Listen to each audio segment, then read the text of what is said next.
Today on the Mike O'Mara Show. You know, another thing, the worms in this version look like buttholes. And a lot of people agree with me on the internet. And look, did you watch the same movie, or was this something on a pay-per-view that you looked at? Just another guess of what other establishments you could have worked at. Was it Hot Topic? She worked at a survey. She was a professional and surveyed people. Yes, Oscar. Okay, survey people. Stop it. All right, It very wasn't Journeys. The piercing pagoda? Kevin, I apologize for my coworkers. I don't know what's wrong with them today. Excuse us. You Yes. are one of the most fun-loving alcoholics that I love. Shut up. I remember when we were doing a Mad Fox appearance with a bunch of, it must have been 300 people, and you threw your arm around the manager of the place. And you said, "Can you believe that they're paying me almost nothing to be at this dump?" All that and more. The Mike O'Mara Show starts now. Mike O'Mara, Radio Entertainment. You can listen to the Mike O'Mara Show at MikeO'MaraShow.com. Let's get started. It's the Mike O'Mara Show with Mike O'Mara, Oscar Santana, and Robb Spiewak. Now, here's Mike. Now, as you both witnessed, there's nothing quite as nice as getting a goodbye kiss from your spouse. That was so sweet. Beautiful. But the lipstick is definitely... It's lipsticky. It's chicky lippy. Is that the way she dresses for work every day? No, she's off today. She's not working today, so She she's just running looks like around that today. on a regular day? She looks beautiful. I think she's going. I don't know what. Carla, what are you doing today? going to see my mistress. No, it wouldn't be her mistress. Her man. Yeah. How do you say mistress in Oscar that? says you look like that. I said you don't have any work today, and I said you look like that on a regular You look great. day. You look beautiful. Oh, well, I showered. Okay, I was like, Mike, you can't let her leave the house like that. Your lipstick was real lipsticky. Yeah, I have something special on my lips today by Derm Glow Skin. I'm glad that's how that She is such a hustler. Nice. You're a hustler. I love it. Go ahead. Take Okay, advantage. so let's see. I'm going to Costco today. No, I want you to plug your product. Oh, here. I have Hydrofacial now. Oh. It's awesome. Yeah. Come in. It's for everybody. It's for the best skin of your life. Men too? Yeah, it's for Men the stable boy. too. All kind of skin. He said stable boy like you're going to bang the stable boy. Oh, no. The big No, guy, you your misunderstood. buddy over You there. Hi, Rob. You misunderstand me. What I meant to say is those are the coolest sunglasses I've seen in years. They're beautiful. Thank you. Mike bought them for me. Oh, isn't that sweet? Yeah, he buys me all my sunglasses and clothes. He's really good at it. Sunglasses and clothes. Good morning. Are you dresses happy me. that at Happy Valley? Matter of fact, this is like one of my favorite shirts, and he bought it for me. Are you happy that at Happy Valley I'm the one who's going to have to go on the apology tour because I was the one that was meaner? I was not mean. No, you weren't mean. I was though at the end when you were upset. Yeah. Yeah. I found out yesterday what I did. Oh, I can't And he wait. can't deny it because, I've heard these phrases before. So when you say Happy Valley, is happy in quotation marks? It sure is, Rob. So it's All right, like get out of here. Okay, bye. Bye, guys. Bye. Take it easy, you two. We'll have our talking head coming up in just a second. Kevin Christ, I'm sorry. Yeah. He'll be coming in and just say, "Yeah, it was me. It was me. I'm really you in trouble." did it. Oh, I'm in trouble. You did I'm it. in big trouble. Yeah, I got it really upset. I'm so sorry. It's the demon. It's the alcohol. It's the demon where, I think calling people a bunch of racists and saying you're going to be on the local news is not a cool thing to say to people, especially new people. Has to do with tone, really. Yeah, I think probably the tone was a little. I wouldn't be able to tell you, Rob, because I really don't remember it that well. Do they have a ring But door it's not my chant? first apology Did tour. you mention Wink? Wink Yeah. news? Probably did. Probably did. I know the top meteorologist there. I'm not happy about it. I've tight got to with apologize, Jim and Ryan I mean or whatever his sincerely. name is. I'm the dick. You know what I always say when you're getting in a fight with somebody? Don't fight to the point where you're the one that becomes the bigger jerk. Right. And I know I did that. And nothing was said to warrant it whatsoever. And I am in trouble again. And the apology tour as soon as I see the people. And the thing let me tell you about the demon alcohol. that the demon alcohol, and I don't mean to make light of this because it's seriously at my own kill expense. The music. Kill the music. I think But right. I will say this. I will say PSA. this. That demon for me, and for some people it's not a demon. Some people it's like, la la la, fall asleep. Yeah. Some people it's ha ha ha, funny, funny, funny, funny. Both of you have seen me. For me, I undergo that switch. Not all the time, but I have, and it happens periodically, and it's when I'm not prepared. And it's the switch to the evil one, the evil Lord Ming, when I turn into something and I say things to be as provocative as humanly possible. I don't think it's you. It is a curse. It's not you. You know what it is? It's the environment you're in at the time. Well, okay, all right. You bring up a point that if That I feel is completely wrong. if I feel aggrieved, because I venture to say, hold on, I venture to say both of you have never really been on the receiving end outside of me just being in general, but not pointedly. Would that be at all accurate? No, I think that's accurate. What are we basing? Just give me 2 seconds here. If we're going to be honest about this, what are we basing this off of? I don't want you to Politics, or when you turn? When you turn, when I turn, okay. When I turn, it doesn't have anything to do with. I've seen you turn at the most festive, loving events ever that have nothing to do with politics. Yes. You will Absolutely. turn on so a I dime. said it's about the turn. Yes. Yeah, but I'm accepting responsibility. He's saying no, it's the environment you're in. No, but to be pointed. But he brings up a point. The turn does not have to be precipitated by, any particular subject. The turn can be a feeling that I am You've been slighted. somehow slighted or aggrieved. Right. And That it can is be true. It can be rational. It can happen earlier in the evening where it's something on my mind, but it's not justified. But usually for me to do that. The turn doesn't always involve pointedly targeting someone or something. No, the it does turn not. can often just be a situation. For example, like a low-hanging fog. And let me say this before I say this, Mm-hmm. Mike. You Yes. are one of the most fun, loving alcoholics that I love. Shut up. Is my Just friend. shut up right and now. I care about. And we you're all great. share this. Yes. I remember poignantly when we were doing a Mad Fox appearance with a bunch of, it must have been 300 people in a place that I remember that. Yeah. That was where it was the multi-levels where we had and 2 you floors. threw your arm around the manager of the place, and you said, "Can you believe that they're paying me almost nothing to be at this dump?"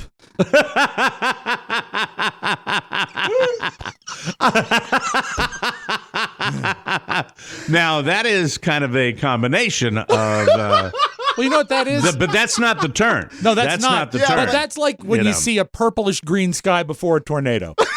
The tornado is not here, but you know it's coming. But would you also say it's not every time? No. It's not every Not time. every time. No, Not no, at no. all. Not at all. But You're if dark I'm- and stormy. If my my I'm dark. I'm stormy. Good morning. God. But I mean, really, it's just the ultimate solution, which I've done a year. I've taken a year off, would be just to take it out of my life. But I just like it so much. It's great, isn't it? You know what I mean? It is, but the off switch At is what price? very. Ultimately, the off at switch, what price? Ultimately, at one price. At what price? Yeah, what price? Yeah.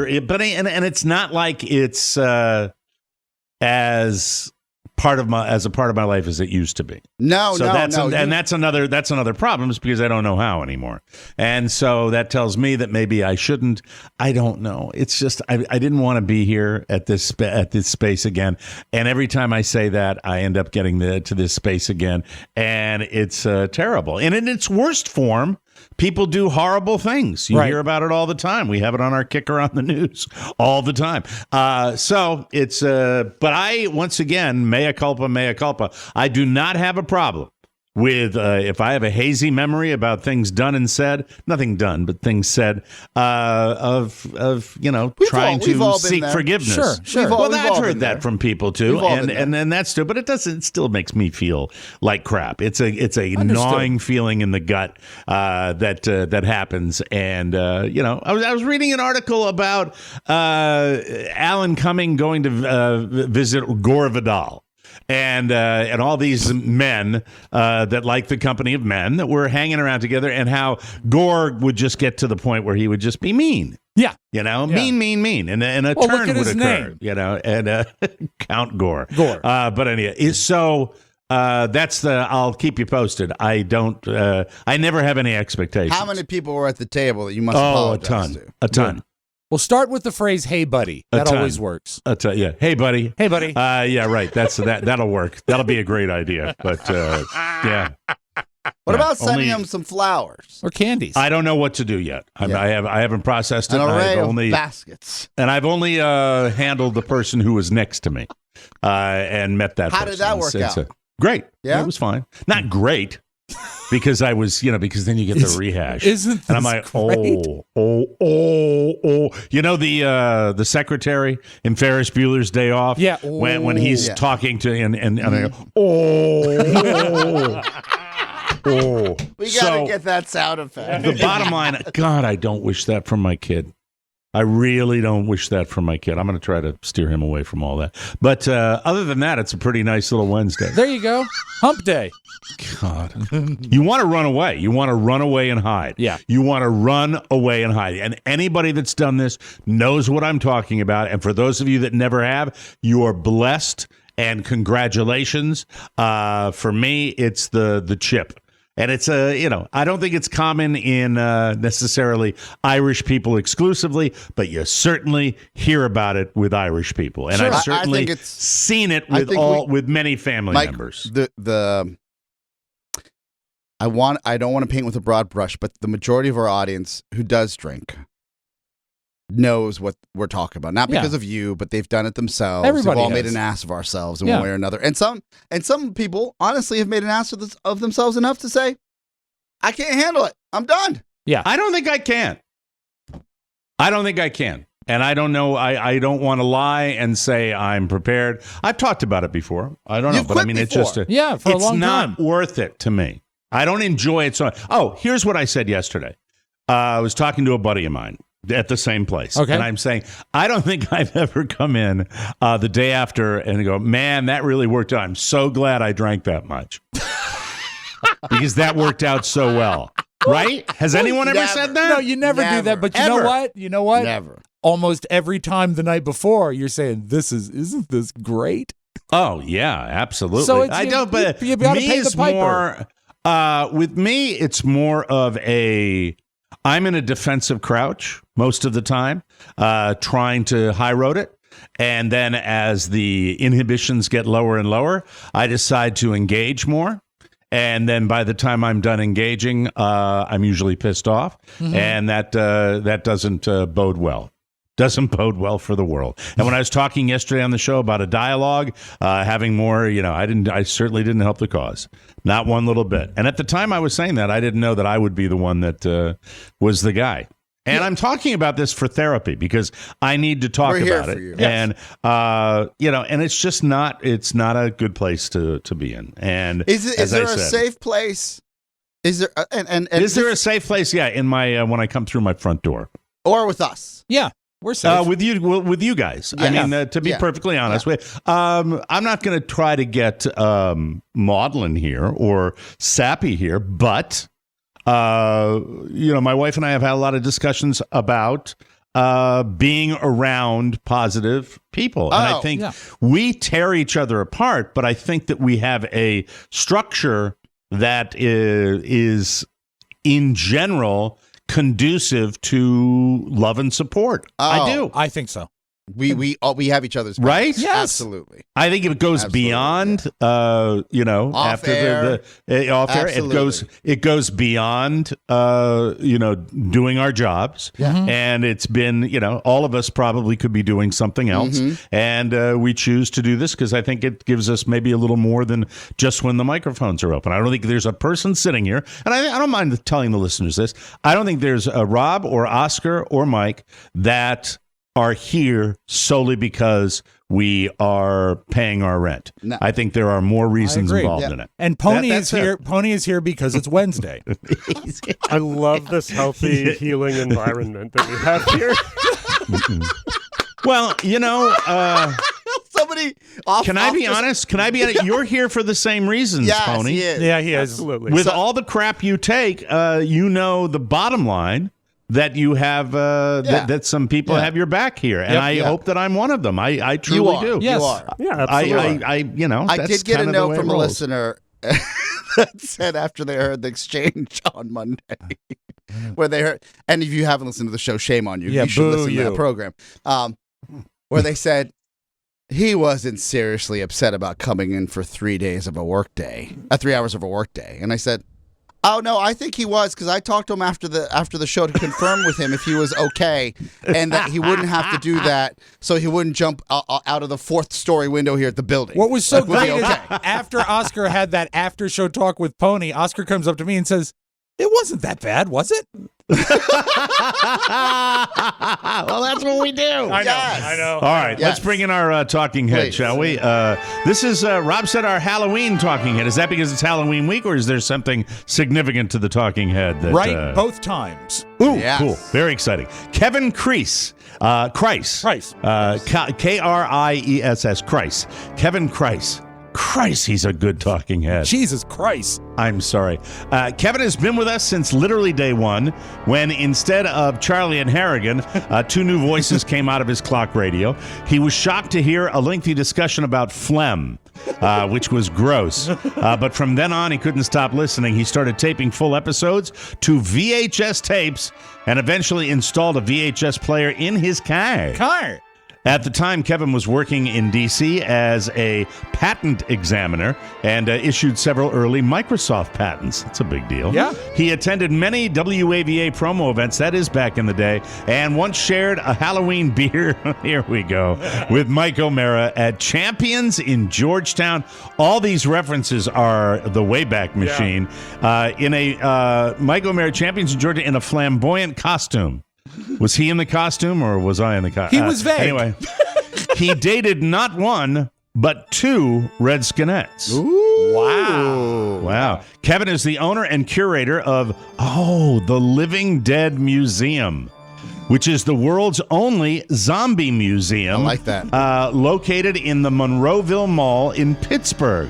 The mall where the classic 1978 film Dawn of the Dead was made. This gets better and better. Yes. Pittsburgh, I didn't know this, is known as the zombie capital of the world and has thousands of international tourists each year. His museum features a visual history and celebration of movie zombies with screen-used props and set pieces, posters, timelines, and information panels. Cool. Kevin is married. Amanda is 21 years younger than him. Oh, my God! Look at this man. So many things in common. He has 2 sons and a cat, Top Cat. His favorite voices are Regis and the Metro conductor. He loves Mike's storytelling, Oscar's take, and by the way, a lot of people want us to bring back. Oh my God, he's sideways. He's going to turn his phone. There we go. There he is. That's good. Thank you, Kevin. Anyway, and Nostalgia Corner. So a lot of people want Oscar's take to come back. I agree. Oscar's take. Let's see. He has encountered more than his share of aging TV stars at Comic-Cons, including an upset Lou Ferrigno. I love this. Is what I love about the Talking Head segment. There's always a gem in there. And our Talking Head literally rescued Santa Claus and Rudolph the Red-Nosed Reindeer. Intrigued you should be. Now, here is Kevin Kreis. And Kevin, how are you? Nice to see you from Pittsburgh, I assume. Very good. How are you, sir? Yeah, it's Pittsburgh. I'm great. It's a pleasure to be here. It's very nice to have you there, and it's very rare for me. It's certainly the May-December romances are not something that is unusual around the world. However, meeting someone who has an age difference with their spouse that is to the year, 21 years, similar to mine, is interesting. I take it was this not your first marriage? Well, I'm actually not married. You're living in sin? Living in sin we haven't been living in sin for all 12 years, but the relationship's been going on for about 12 years. Currently are living in sin. I do like listening to your stories and your situation because I could relate so well. So 12 years. Any particular reason why we have not taken the real where did you guys meet? Plunge? Yeah, what happened there? Well, I was in the process of setting up this zombie museum idea that I had. So cool. As one does. In in the Monroeville Mall where George Romero's Dawn of the Dead was filmed. So I had been doing that, and at the time I was married, and my wife was part of the business that I had in place at the mall, which was a collectibles memorabilia type store. Okay. And Amanda worked at the mall at another location. She had actually moved to work there because she was a fan of Dawn of the Dead, and she wanted to work in that Forever mall. 21. Can you two let our guest answer his questions, please? I said I'd like to nothing. get. And this is, by the way, I believe a little sensitive territory here, and I'm going to respect. Right. I'm going to respect Kevin because right now I'm hearing something hinky. Okay, we got a wife working in the business with him, and we got a lady, a hottie, coming into the store across the mall. Nothing hinky at all. She was a very professional lady who worked at a survey place at the mall, and I had no intention to get out of a marriage in any way at all. Okay, we worked together. We were friends for a couple of years, and then one day it was just dropped on my lap that my wife wanted to leave. And okay, so you were kind of blindsided. Blindsided completely, yeah. Okay, yeah. I can relate to that too a little bit. Go ahead, Oscar. Just another guess of what other mall establishments you could have worked at. Was it Hot Topic? She worked at a survey. She was a professional and surveyed people. Yes, Oscar. Okay, survey people. Stop it. All right, It very wasn't Journeys. The piercing pagoda? Kevin, I apologize for my coworkers. I don't know what's wrong with them today. Excuse us. They're petting dogs and not focusing on the show. So you were blindsided, and then shortly thereafter, the relationship with this young woman started. Not immediately, but she was at that time working for me. I had approached her to ask her if she would help me with the museum. I was looking for someone who was a little outgoing to do tours and such for the movie location. You were. And What's the matter with honestly, you? none of this had ever even come up at that point. I'm about to give Oscar a timeout. I truly am. This man's my hero. What are you talking about? But it is real. Well, I don't know what to say because it's close to me. The subject is close to me. So you're happy, and the reason why the white dress and the second marriage hasn't taken place. Any particular reason? Neither of us have really any real interest in doing things in that traditional way. Okay. I've already done that. I've been married. I have grown children. It's just not it. I'm probably a little more open to it than she is, but we're cool with the way things are, and we're business partners now, and domestic partners, and everything's cool. Well, if everything's cool, that's fine. And I certainly know when you go through something like we've gone through, Kevin, you do, a non-traditional approach is not uncommon.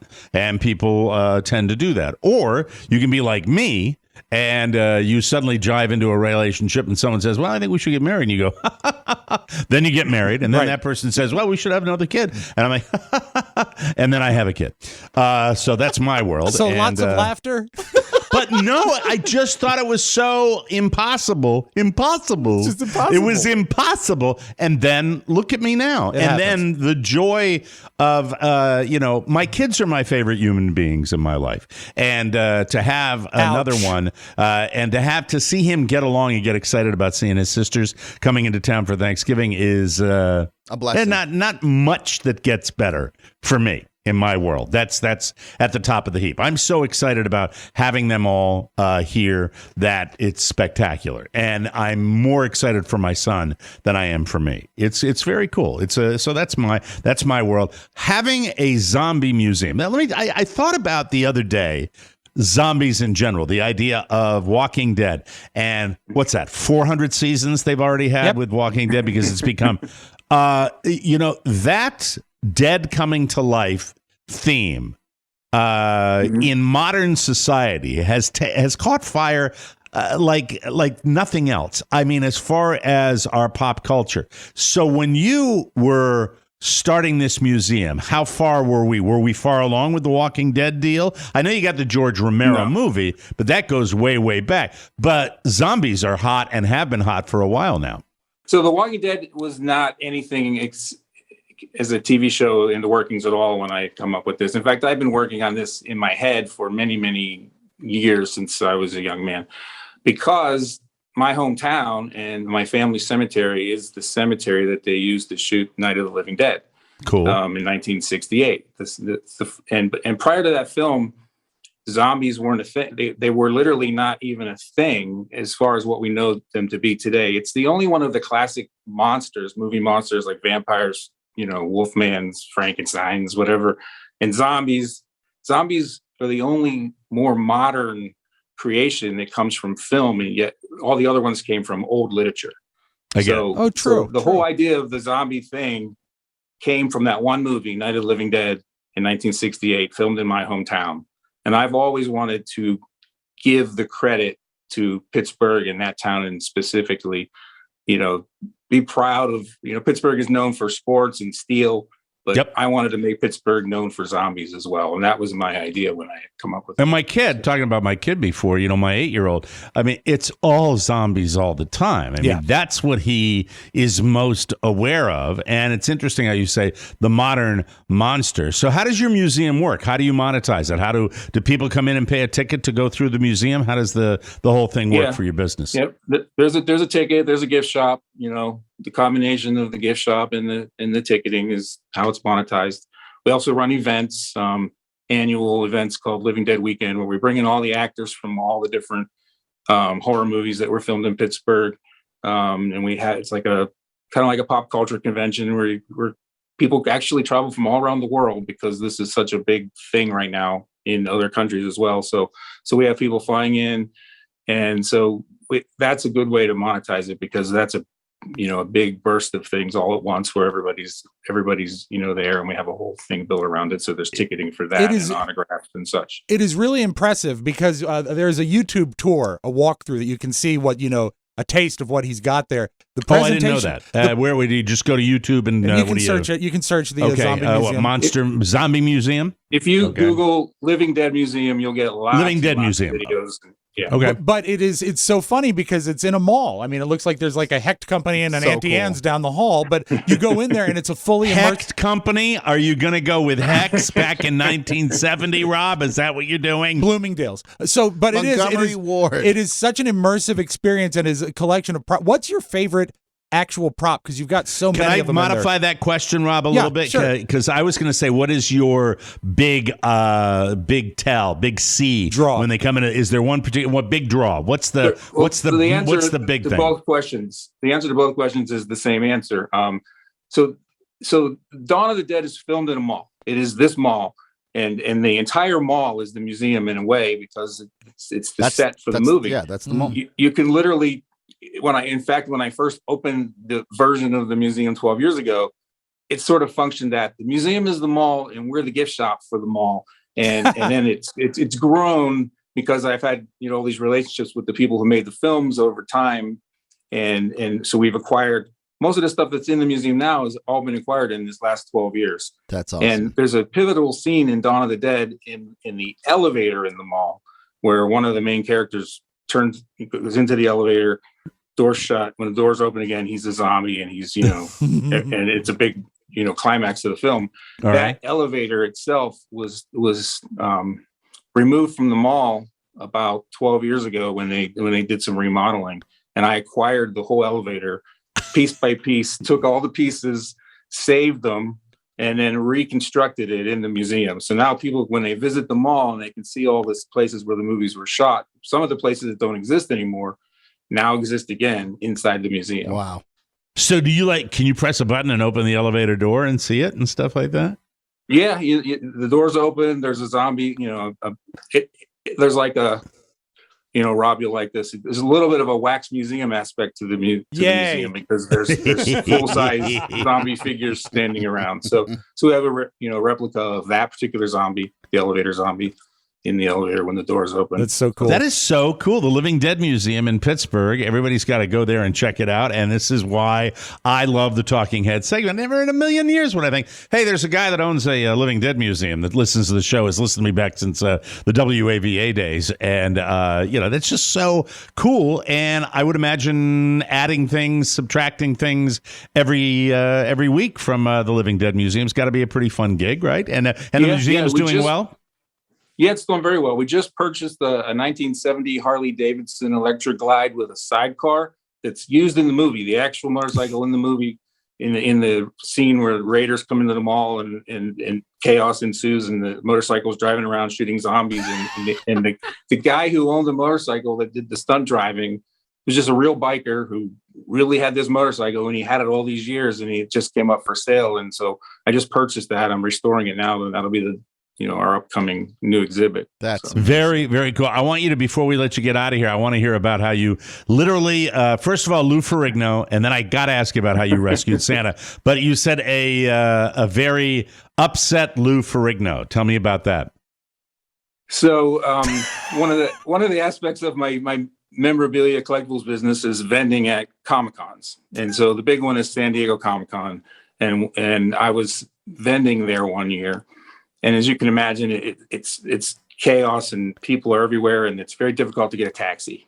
So I came up with a strategy to walk a good while away from the center of things to stand in a hotel line and get a taxi back to my hotel, which is much further away. So after I've done all this, I'm in the taxi, I'm driving along, and all of a sudden there's literally pounding on the windows of the taxi. And I look over and it's Lou Ferrigno having a rage out tantrum because he wanted a taxi and he couldn't get one.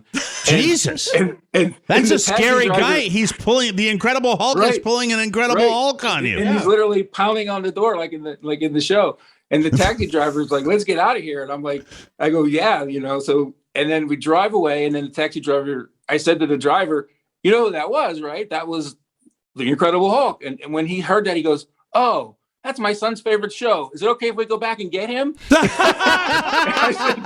I said, absolutely not okay. You're always trouble to get this taxi. You take me to my hotel. Did you ever think about perhaps opening the door and saying, we'll share a cab, Lou? Or were you too terrified at the moment that this man who really... I've worked with these celebrities a lot. And Well, if you had calmed him down, by the time he got into the cab, it would be Bill Bixby. You're right. He wouldn't be green anymore. Oh, and we are running late, but I do want to hear. This is important. You literally rescued Santa Claus and Rudolph. How did that happen? Back in 2005, my business was selling a lot of Rankin Bass related merchandise, and so I had a little bit of a relationship with Arthur Rankin in doing that. And we should say Rankin and Bass are the ones that did the stop motion Christmas special. Oh wow! Right, I remember the name. I remember that. There's a whole list of them. So we are Santa's house. And somebody just surfaced, actually showed up on Antiques Roadshow with what they claimed to be the production props from Rudolph and Santa. But the problem is this person wouldn't identify how he got them specifically, and Arthur Rankin specifically told me that no, these don't exist anymore. They were thrown away in the 70s in New York City. There's no way they can be real. But I knew they were real. I looked at them. I could tell they were real. And I had to figure out why, because if Arthur's saying they're not, I didn't want to invest into them. But so I kind of got an private investigator to figure out who it was that this guy was and how he's related to the thing. As it turned out, his aunt was Arthur Rankin's personal assistant back in the 70s in New York. And when I brought that information back to Arthur, he said, oh, well, she's the person that I gave them to dispose of. Oh, so, yes. Very cool. So these were totally legit. Wow. Totally legit. So once I knew that, I purchased them. They were in bad shape. I had them restored by a Hollywood stop motion production company. One of them the Abominable in back? Are those in back of you, the Rudolph stuff? No, those aren't there? those. No, unfortunately, I had to sell them in my divorce because it was a valuable asset. So that's so. Well, let me get the sad. Hold on, wait a minute. You get this. There you go. And then maybe it did. Oh, and I lost it. Good job, Mike. Very good. So it's just Rudolph and Santa, and once they got restored, I would take them around to conventions and to museums. And one of the stops was the Puppetry Museum in Atlanta, the Center for Puppetry Arts. That was in 2006. And then several years went by. I had to sell them. It was terrible. I'm depressed every Christmas because I don't have these anymore. Oh, that sucks. But the good thing is that the collector that I sold them to put them up for auction last year. And they sold for $360,000 to an anonymous buyer who donated them back to the Atlanta Puppetry Museum. So this month, actually, November 11th, they're going to go back on permanent display at the Atlanta Museum, which just makes me so happy because all the work that I had done, I thought was just lost in some private collector. Because you restored them. Because I had them restored. Right, and I wanted them to be seen. My intent was to have them always in a museum, and now they are once again in a museum. And the person who bought them, the reason they chose that museum is because I had them in that museum in 2006, and they saw them there, they loved them, and they wanted them to live there. How large are they? How tall are they as far as the figurines? 10 feet. Rudolph is only about 5 inches tall or so. Similar to this, a little bit smaller than this. And then I'm cute. I'm cute. Maybe 12, 14 inches tall. So wow. So cool. Yeah. Well, man, I mean, if we're in Pittsburgh again, I want to go see the Living Dead Museum. And Kevin, it's been fun talking to you. We always give somebody a chance to say hi to whoever they want to say hi to at the end here. And what a great story. I love listening to you. Anybody you want to say hi to before we let you go? Well, my children, Campbell and Jonah, I absolutely love them and adore them. And they've been there, helping along with all of my crazy projects. And of course, my girlfriend, Amanda, who's comes up with Oscar. She comes up with most of the ideas for this museum. It's like no joke. Great. He's in love behind it. Oscar. Yeah, he's in love. He's in love. What a sweet man. Yeah. What's it like to be in love? Oh, stop that! Stop that and behave yourself. How Come dare on you? Now. That's wonderful. I was kind of dared to say I love my girlfriend and love my cat. So I have to say that at the end. Very sweet. There you go. And you got it on the right order. I remember that. Yeah. Top Cat. That's fantastic. Kevin Kreis, really fascinating story. And continue collecting. And I will have the Rudolph, the red-nosed reindeer, on my brain the whole day. That masochistic, sadist, horrible story. Rudolph, no one wants to play with you. Just such cruelty. Thank you, Kevin. Thanks for coming on the show. Thanks, guys. It's a pleasure. Oh, that was great. Awesome. Round of applause for Kevin Kreis. We will be right back with more fun and more thrills. You're listening to the Mike O'Mara Show. I can't stand that promo. They jumped the shark on that one. They can't all be. They jumped the shark. Well, Jim, I guess this is the end of the road. This is the, What do you mean? I mean, we're all washed up. Winds have changed. Come on, we can do better. I don't know, buddy. That was pretty rough. Look, all we're trying to do is to remind people to support the show. They can do that by shopping through the Mike O'Mara Shopping Center or to buy a bonus show subscription. I know, but apparently that is unacceptable. Twitch, that cliff has got to be 300 feet to the bottom. I love you, man.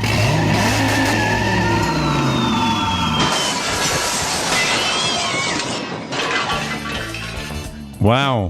What was that at the end there? I'm kind of confused. It was a sort of a Thelma and Louise thing. Oh, they're jumping off into a canyon. Yeah, but I heard from Twitch this morning. He says they're fine. They're fine. They're fine. Are they? So just a few bruises? Just a few bruises. Let's talk about ears, baby. Just like fingerprints, no two ears are exactly alike. That's why your earbuds probably start getting uncomfortable after a while, and that's no good. Ultimate Ears Fits True Wireless Custom Fit Earbuds from Ultimate Ears are here to change all that. These are the world's most comfortable earbuds. You get a guaranteed perfect fit in 60 seconds. They stay put when you're on the go, and they feel great. Ultimate Ears Fits actually physically mold to your ear for a perfect fit. Just put them in, connect to the app, and watch the purple LEDs transform the earbuds to your unique shape. And their charge lasts all day. Ultimate Ears Fits are perfect for listening to your favorite shows like this one. right up till bedtime, and for either music or voice. The sound is absolutely amazing, and if you don't love them like we do, Ultimate Ears offers a 30-day money-back guarantee and free shipping, free returns, and a 1-year warranty. For a limited time, get 15% off your pair of Ultimate Ears Fits True Wireless Earbuds at ue.com/fits. Just use promo code TMOS at checkout. That's 15% off with promo code TMOS at ue.com/fits. And we thank you, ladies and gentlemen. From the four corners of the World Wide Web and into your digital device, it's what you need to know. This is the homepage. Yes, this is, and more Alec Baldwin and that killing on the set of the cowboy show Rust. 24-year-old Hannah Gutierrez Reed was the armorer for another Western. She was on the set of Rust when this was going on. It was called The Old Way, and Stu Brumbaugh, who worked as a key grip on that film, says several people complained about her there as well. And this was just a few months ago. One time, this lady fired a gun without telling anyone on the set for the second time in 3 days. And it was a Nicolas Cage film, The Old Way. And apparently Cage, raged out on her and screamed, "Make an announcement. You just blew my effing eardrum out." Then he walked off the set. Brumbaugh felt Gutierrez Reed was too young and inexperienced for the job and that she put people in danger numerous times. By the way, The Old Way was just her first film. So Rust was only her second. So, and I mean, look, so many bodies working on this, so many people connected with this. You got to wait and see where it all shakes loose. But Brumbaugh, this guy that was a key grip, says, quote, "Producers refuse to bring more experienced people in because their rates are higher." Well, that might make sense. So they hire a newbie who is energetic and wants the job and will do it with less people. Now, the lady they're talking about, Gutierrez Reed, has pretty much wiped her social media, but on a podcast just last month, she said, and I quote, "The best part about my job is just showing people who are normally kind of freaked out by guns how safe they can be." And to continue the quote, "and how they're not really problematic unless put in the wrong hands." Look, at the end of the day, I think before anybody judges, and we rush to judgment, you have to know, I believe this was an accidental situation. Of course. There might be negligence, but at the same time, we have to wait and see the way it all works out. Now, on a related note, the Santa Fe District Attorney, Mary Carmack Altwies, told the New York Times on Tuesday that investigators haven't ruled out anything as they search for answers as to what led to the fatal shooting on the set. Everything at this point, including criminal charges, is on the table, says the district attorney. The DA says neither Halls nor Baldwin, the Halls is, I believe, the assistant director, I'm pretty sure, nor Baldwin knew that the gun had live ammo in it, according to the affidavit. The DA told New York Times that detectives found a large amount of ammunition on the Rust set and pointed out that while described as a prop gun, the weapon was a legit gun. Quote from the DA, there were an enormous amount of bullets on this set, and we need to find out what kinds they were. So, wow, this thing just continues to keep on, and who knows? We'll see where it shakes loose. What occurs to me is that there are and you've been on a movie set. I've seen the filming going on. There are so many people involved, so many people that are there that witness this happen. This is just, when you think about all these people that are going to be affected by this and have to relive it in their mind. You know what I thought about? I thought about the movie Tombstone and the volume of gunfire on that particular show, that movie. And I just wonder about how safe these sets really are. I still find myself, although we're getting information about prop guns, and real weapons, and modified weapons, and rubber weapons, it's just pretty overwhelming when you think of how many real guns are used in these movies. Well, kind of freaks me out. Yeah, this doesn't happen all the time. It's very rare. So very rare. So if you look at the track record, it would be safe to assume that people are usually safe. Yeah, and the Western is like the number of guns in movies. Yeah. Well, the Western is like the oldest American film form. Yeah, but if you look shooting guns for 100 years. John Wick, 1, 2, and 3, all it is guns. Yeah. Every scene. Yeah. How about John Wick 4? That's coming out. And it's weird. It's like telepathy. I got a segue here. Keanu Reeves is still one of the coolest celebrities ever. He gave his 4-man stunt crew Rolex watches to celebrate finishing John Wick 4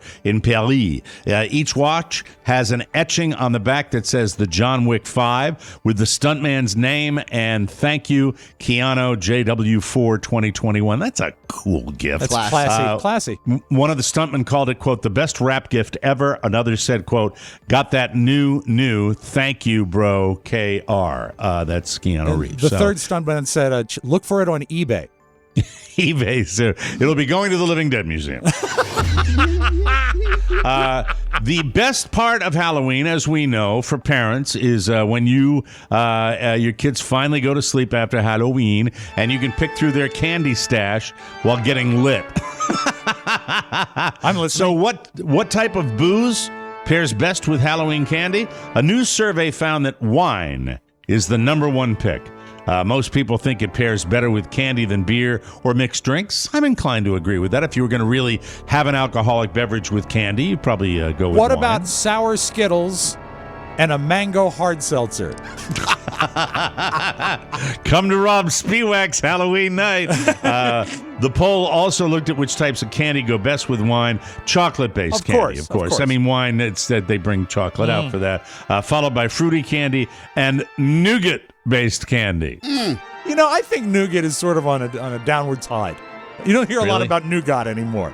Well, sour candy ranked last. Yeah, good. I hate sour candy with wine and be like. According to a new poll, we spend an average of 25 minutes a day washing the dishes, like Mrs. O'Mara does occasionally, and I do occasionally. That's more than 12 hours a month and more than 6 full days each year. And 1 in 5 people who hate washing dishes say they'd be willing to give up sex for a year if it meant they'd never have to wash dishes again. Look. When we talk about washing dishes in a modern household with a modern appliance as a dishwasher, you still have to wash the dishes. You still have to unload. You have to rinse them, load, unload. And it is, at the time, I would rather clean a toilet than wash a sink full of dishes. No. In a heartbeat.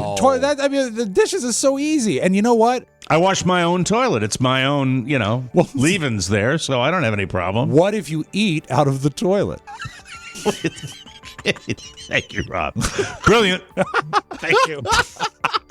God. Not everyone is doing their fair share. 43% of people who live with at least one other person argue with them over who's doing the dishes. Hello? How are you? I hate it, and I think Carla hates it too. That's part of Shannon's roles and responsibilities in our household. Dishes? And she doesn't seem to have a big problem with it. Do you know that... We don't have a dishwasher. I realized that my kids were... just the two of you, yeah. My kids must have been generating 80% of the dishes because there are just no dishes anymore in my house. It's great with having them out of the house. With Freshly, we just eat it out of a little container. That's right, and then you can pitch it. You got nothing. Yeah. That's very, very exciting. Roughly 2 in 3 say it happens every week, fight about the dishes. And 1 in 3 admit they fight about dishwashing daily. I think it's the kid factor. For both of you, you both have an easier go of it because I've got the, there's nothing like 2 teaspoons of oatmeal eaten out of a full bowl of oatmeal, and it just sits in the, the bottom of the sink, just going. And also, I encourage everyone eat out of the container. Yeah, the container for everything. Yeah, sour cream, everything. Or poop in the container and take it to the toilet. And then eat out of the toilet.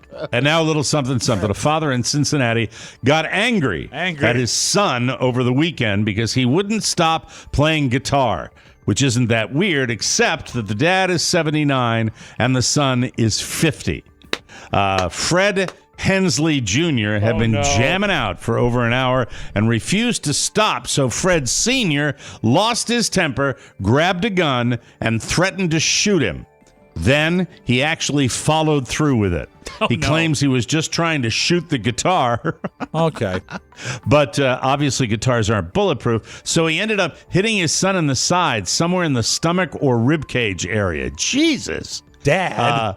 Luckily, he didn't die. It sounds like the guitar is toast, though, because police found a bullet hole in it. After the shooting, they got into a scuffle. Fred Sr. ended up with a fat lip and some cuts on his face. Then he called 911 and told them he accidentally shot his son. They sent an ambulance to the home and got Fred Jr. to the hospital. The dad is facing charges for felonious assault and domestic violence. The dad is also getting thank you notes from drummers all across the United States. I'm sorry. That was not appropriate, but I had to say it. There you go.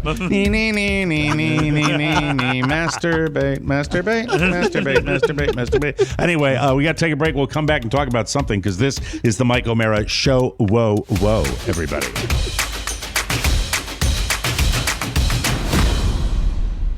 The Fox Network is responsible for some of the most useless competition shows in the history of television. The Masked Singer. So you think you can dance? I can see your voice. Beat Shazam. Alter Ego. The Masked Dancer. And now the Fox Network has come up with the stupidest, most pointless, and confusing competition show ever. I Can Hear You Dance. Masked judges score masked dancers based on the sound of their dancing. Sound confusing? You bet it is. I Can Hear You Dance. It'll have your wang tip smoking. On my left foot. On my right foot. Who wins? Who loses? Who cares? You'll always be a winner when you buy the Mike O'Mara Bonus Show. Subscribe today at MikeO'MaraShow.com. I Can Hear You Dance is produced by a live bear and only on Fox Midnight. I'm a left foot. I'm a right foot. Welcome back to the Mike O'Mara Show.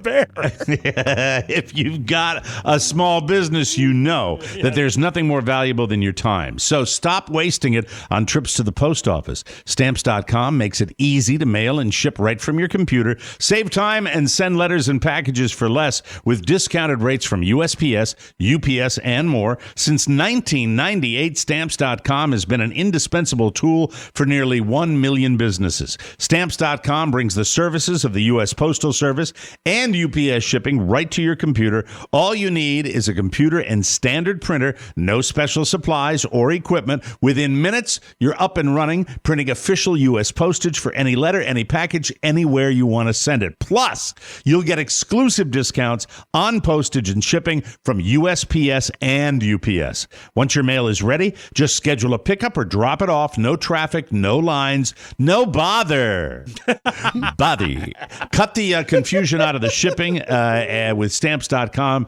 With their new Rate Advisor tool, you can compare shipping rates and timelines to easily find your best option. How great is that? That's great. In this particular Jeffrey? time. I mean, really phenomenal. Jeffrey loves it. Yes. Save time and money with Stamps.com. There's no risk, and with the promo code TMOS, you know that one and love it. You get a special offer that includes a 4-week trial plus free postage and a digital scale with no long-term commitments or contracts. Just go to Stamps.com, click on the microphone at the top of the homepage, and type in TMOS. That's Stamps.com. TMOS. Stamps.com. Never go to the post office again. And we thank you. Thank you. Okay, so for just a little bit before we get to the body of what I want to talk to you guys about, I want to talk to you boys about Robb's fat attack in just a second here. Okay, good. But I have to say this, that Dune Oscar has been greenlit, as we mentioned, and it's been greenlit for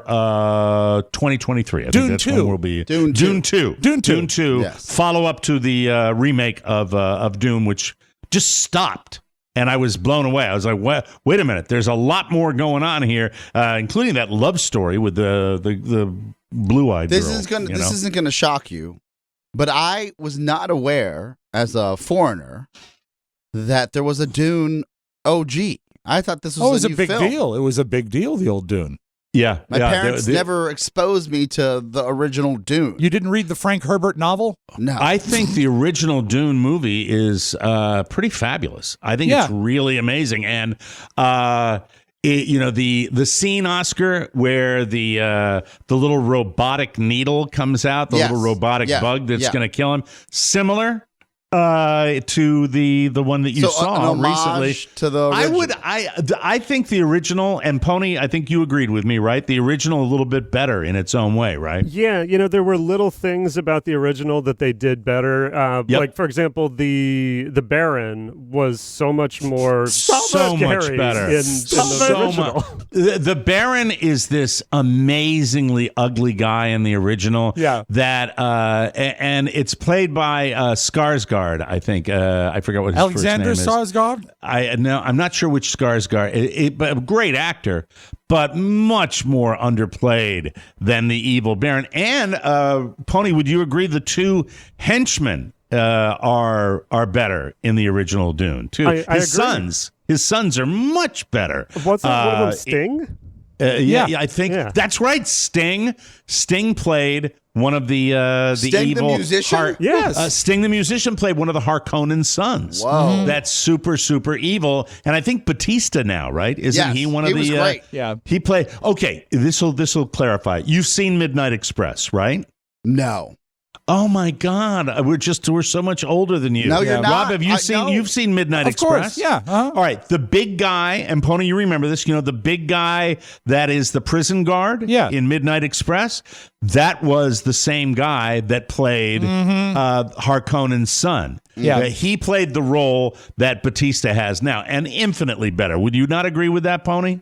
I absolutely do, and another thing, the worms in this version look like buttholes, and a lot of people agree with me on the internet.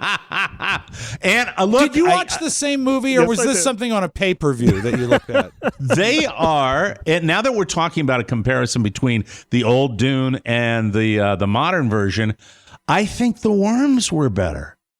I think the worms were cooler. I think the worms were more omnipresent. Yeah, you saw the worms a lot, but I mean, there's a big waiting game in the modern one for the worms where you don't do as much waiting in the old version of Dune, and the acting is really, really good. Not to take anything away, I enjoyed the new one, but when Pony said the first, Pony's the first one that said. To all of us, that Dune is a 10. So he gave it a rave. Well, I watched the first 45 minutes of Dune, and my internet went out, and so my screen blanked, and I said, you know what?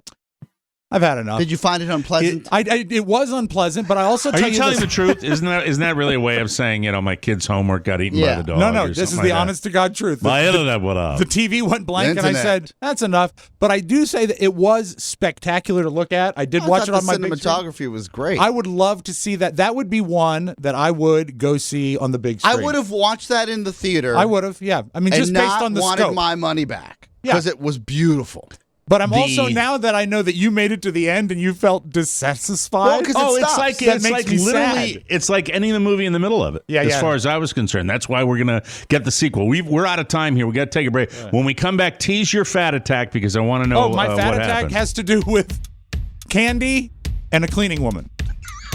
Really? Yes, I love it. Sounds a little kinky. It's not. We'll take a break. When we come back, fat attack. You're listening to the Mike O'Mara Show. See how I did that? Yeah. Hey everybody, it's Twitch in the kitchen again. Things are full swing in the TMOS kitchen, and we've got our hands full prepping the roasted nuts, candied fruit, and spices that go into the Robb Spiewak signature fruitcake. It's all hands on deck, so much so that we needed to add another set of hands to the kitchen staff. So we got the best set of hands in all of jazz music history. Legendary hot-headed drummer and band leader, Buddy Rich. I'm out there working my I'm trying to do somebody a favor, and you just suck it all over this joint. Despite the fact that Buddy's been stone dead for 34 years, he's still a firecracker in the kitchen. You think I'm the only one who's going to work up there? Well, you want sit out there and clam all over this joint. What? There's no clams in fruitcake. You gotta be kidding me. That hot-headed temper hasn't cooled off one bit since Mr. Rich walked among the living. What do you think this is, anyhow? The TMOS Robb Spiewak signature fruitcakes are only available for a very limited time, and if you want to get your hands on one, you need to order now. Happy holidays from the TMOS kitchen. Thank you, buddy. We are in the middle of selling our TMOS fruitcake futures. If you have not sampled the holiday confection of the decade, you need to buy a Robb Spiewak signature fruitcake. Time is limited. It's Time a fundraiser. is limited. Remember, please. for the We show. fundraise. This is how we support the show. MikeO'MaraShow.com, Fruitcake Futures. That's where you want to go. It's right there on the website, fruitcakes, and go grab one. This is how we monetize our show and how we keep chugging along year after year. We have advertiser support, we have bonus content, and we have specialty products that we don't do a lot of. The fruitcakes are our main product Especially of the with year. no live show this year. And we need you to support us. So please buy a fruitcake. And once again, buy 30. I'll chat with you for a little while. Welcome back to the show. Mike's on brought the to you by Coinbase. Do not.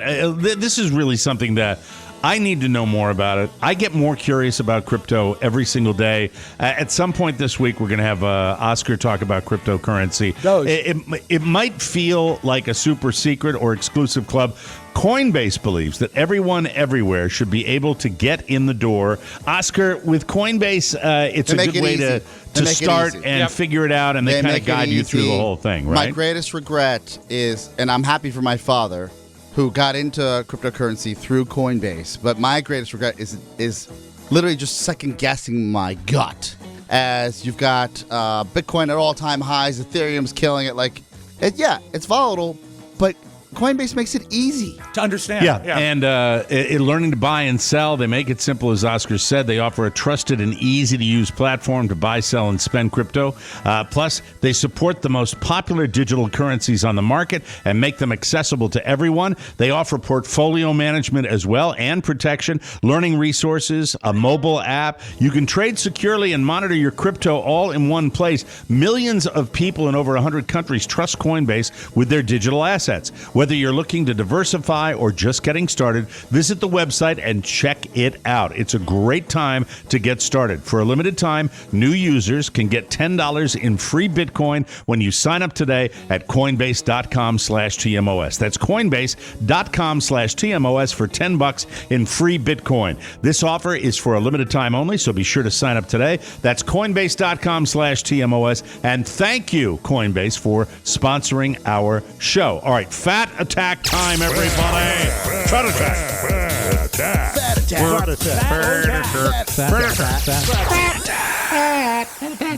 Mike? Yes?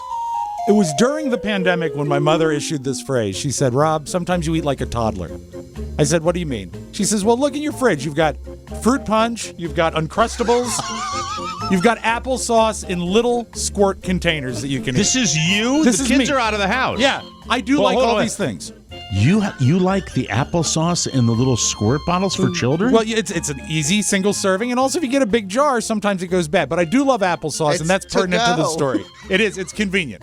And it's also so. How many of those little cases are in your car right now? No, I don't have any right now because right now I have a jar of applesauce in my fridge.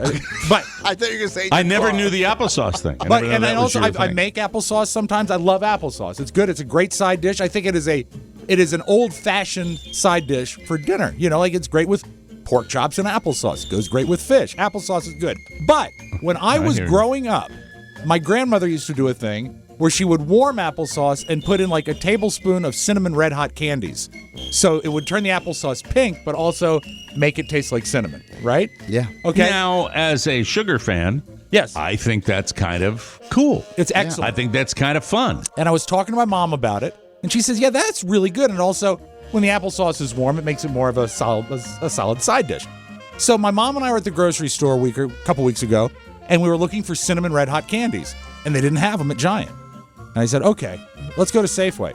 Safeway didn't have it either. Yeah. I said, I can't find cinnamon red hots. And my mom said, well, I guess we're done. So I went home and I went on the internet. You're like a bloodhound. Internet. Bitcoin. Dogecoin. TikTok. So I went on the internet. You wouldn't just let it go. No. My mom was ready to just shut the door on it. So this is all with the desire to take these little red nuggets. Hot red applesauce.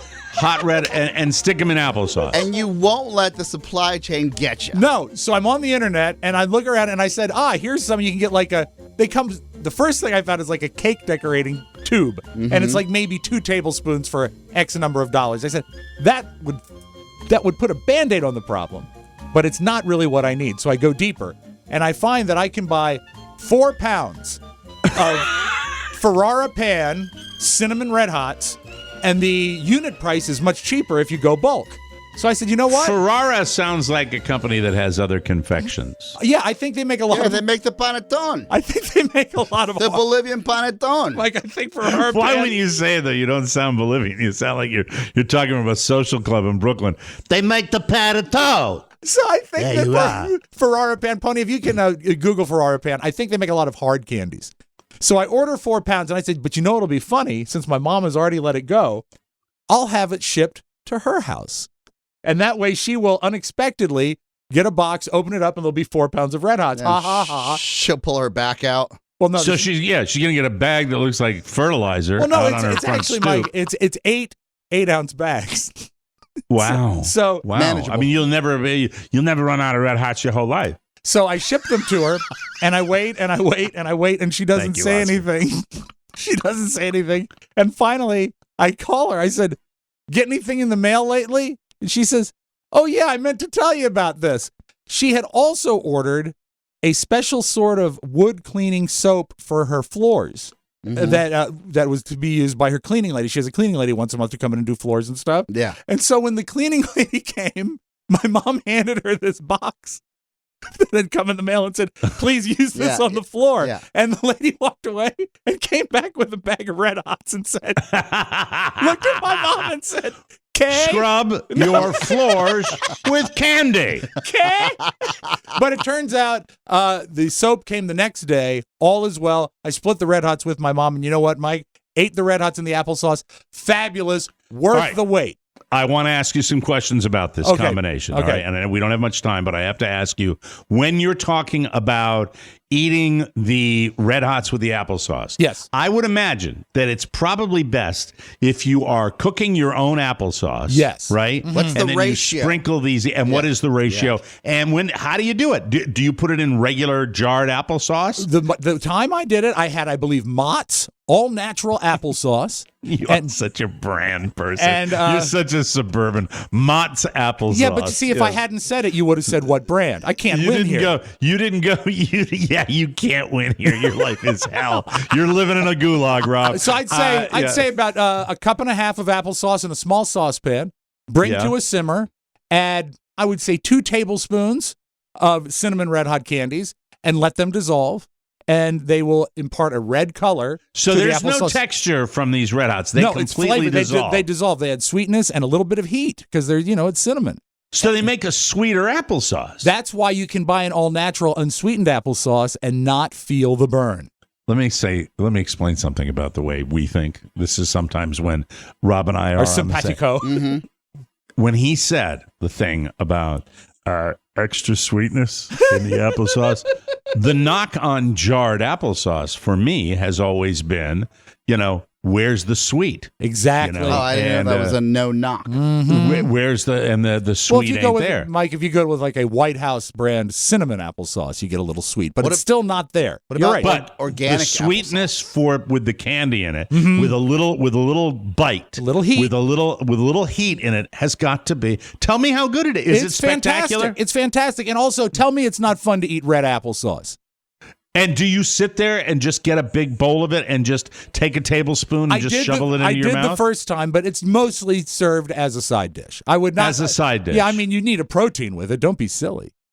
God, I'm busy today, but I would love to run out and do How would you like to buy 8 ounces of Red Hots? It's a Thanksgiving gimmick. Yeah, could you serve it at Thanksgiving? You could, yeah, but you know what? But it really wouldn't marry with the turkey. What you want it with is with a pork chop. A pork chop. Yeah. Well, we had a pork loin. Carla killed it. I forgot what the actual pig she killed. Oh yeah, she killed the pig, slaughtered it. No, she puts a pork loin in the slow cooker. Yes, and it was this sauce that she had. Oh, you see, my that's God. where you're wrong. A slow cooker is zero work. No, for the food. No, you guys have to make things. It's a home cooked meal, Oscar. Something you could on my use. stoop. every Sunday. And if I want know pork how chops, you eat. I know right it's food is. But look at you and look at us. Food is not a priority for you. You know, Mike, Carla made homemade mashed potatoes and a pork loin with this sauce that was in some way. I'll have to ask her. She got the recipe on Pinterest. Pork, mashed potatoes, and red applesauce. That's a fat attack. I'm never, ever full physically. Fat attack. Wow. Oh, my God. But if you see Red Hots at your store, buy them. Buy them. All right. Last point here in this break, and I'm glad I'm able to address it. Rob had teased me, I think yesterday and the day before, about a 35th anniversary that we got from a listener.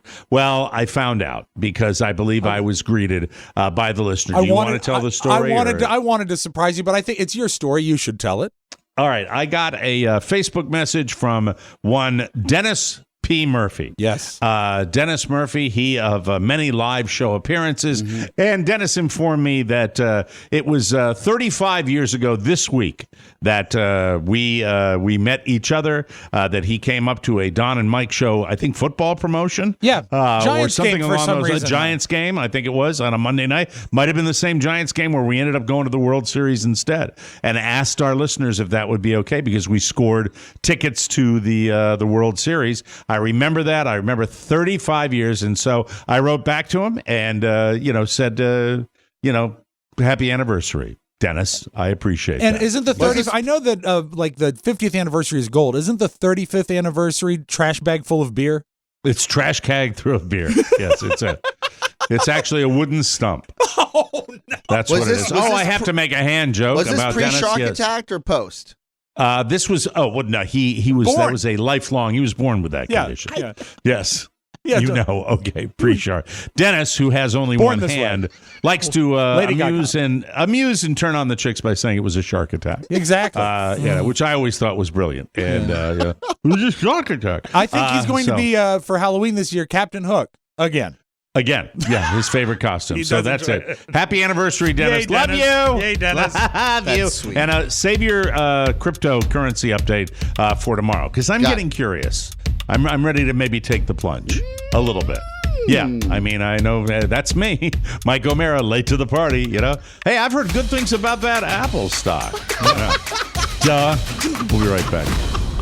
The students of Herndon High School are scared. I'm so scared. They've all heard stories about a madman who lurks in the shadows of Herndon, Virginia. I don't even want to go past that building on the corner. They've heard how he slashes his victims after they fall asleep. They say he comes to get you in your dreams. They caution each other to stay awake, or they may experience a nightmare on Eldon Street. Hey, it's Jimmy! What do you want from me? Try the buffalo platter.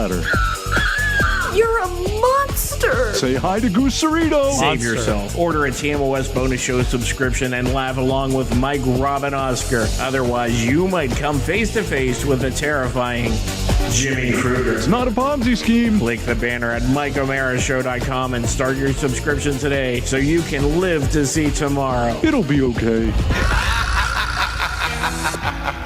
Welcome back to the Mike O'Mara Show. Hey, everybody, if you dream of comfortable sheets at a price that won't keep you up all night, I got to tell you, look no further than Boll & Branch. I cannot tell you how much I love these sheets. Boll & Branch makes the softest organic sheets on the market. I remember the first time I read that. Yeah. First time I heard about that. And then I slept on these sheets. Amazing, right? And I've never noticed sheets. I never have, but I noticed Boll & Branch because they're so good and they get better with every wash.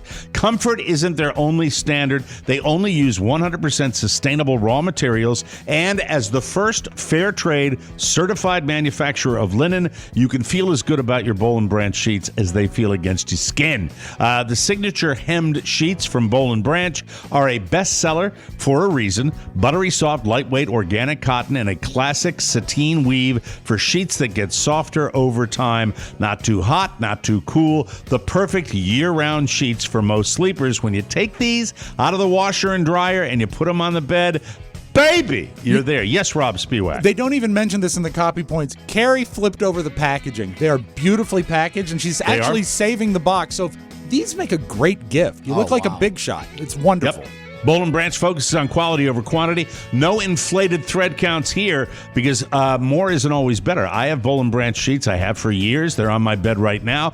We all do, and you can feel the difference as soon as you lay down. Comfort, quality, sustainability, all at a fair price. Experience the best sheets you've ever felt at bollandbranch.com. Get 15% off your first set of sheets when you use the promo code TMOS at checkout. That's Boll & Branch, BOLLAND, branch.com. Promo code TMOS. It's time to open up the machine, although I want to change that name. I just never liked it. I've never cared for it. Never cared.